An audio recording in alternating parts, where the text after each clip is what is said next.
Tere, Taavi Kotka! Tere, tere! Sel ajal, kui me kuulutame välja arvamuskonkursi edukas Eesti võitjaid, oled sa hoopis Šotimaal. Mida sa teed seal? Seal on Tuuringu festival või Tuuringi festival iga-aastane ja ma teen seal keynote'i. Ehk siis umbes täpselt samal ajal, kui see üritus toimub. Aga meie saame sulle siinkohal õnne soovida.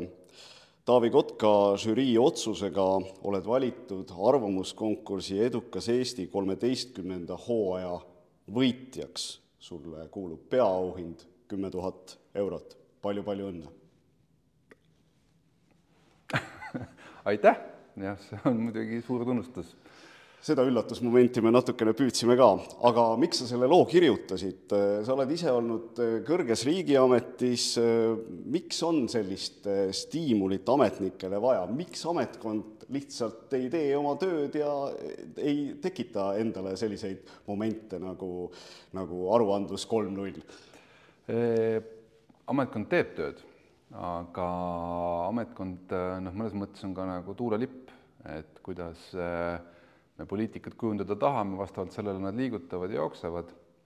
Ja ega me neid mõõdikuid ju ka oma ametkondadele väga selgelt alati kommunikeeri.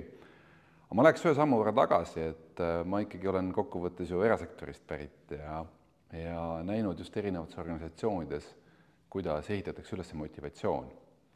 Ja inimestel ikkagi meeldib saada tunnustus, kui nad teevad midagi ägedat ja midagi lahedat. Ja meil on nutikad ametnikud ja me ei tohiks nagu karta neid premeerida, kui nad tõesti saavad midagi erilisega hakkama. No ma ei tea, toovad Euroopast tohutu hulga raha, teevad ära mingi reformi, mille tegemine on võtnud aastaid aega. Ma ei tea, võtame kas või kohalike omavalitsuste reform näiteks või gümnaasiumite reform, mis me vajame või suudavad välja mõelda lahenduse, kuidas vähendada meie laste seas ülekaalu. Ehk siis, et meil on keerulisi probleeme Eestis, mis vajavad pikemat tegutsemist, pikema perioodi jooksul elluviimist. Ja kui see tehtud saab, siis me ei tohiks olla kadedad ja mitte maksta häid boonuseid. Selle ideega juhtus nii, et kiire tagasiside tuli lausa peaministrilt, kui ma olen õigesti aru saanud. Mis edasi saab? No eks selles mõttes ma arvan, et lihtsalt boonuste maksmine ei meeldi kellelegi. Et selle idee puhul võtmomendiks on see, et me ühiskonnas debateerime ette ära selle, et vaadake, kui te tõesti nüüd selle asja ära teete järgmiste aastate jooksul, siis ala ettevõtjad või maksumaksjad on okei sellega, et need inimesed, kes selle asja ära teevad, jagavad oma vahel 500 000 eurot või 1 000 000 eurot või minu pärast ka rohkem, kui see on eriti mõjukas reform, eks. Et tähtis on see debatt enne ära pidada. Ehk siis mitte niimoodi, et me siin mõtlesime, et me teeks niisuguse boonussüsteemi, paneme endale nagu suured numbrid ette ja siis ühiskond vaatab, et mis asja on, et täpselt nagu sa küsisid, et sa oled ju ametnik, mis niisama oma tööd ära ei tee. Aga kui mingi asi ongi raske, ongi keeruline ja selle keerulise asjaga toime tulekuks peabki väljapool tööaega pingutama või peab tõesti ka talluma näiteks negatiivset kriitikat ja mingit, ütleme isegi viha.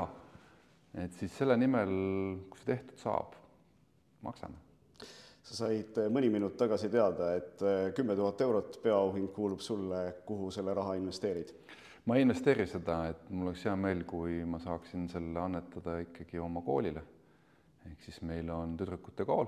Ja me täna oleme jõudnud 5000 tüdrukuni ja meil on nüüd suvelaager tulemas ja sellega on seotud mingid kulud kindlasti, et ma kindlasti panen selle raha pigem sinna.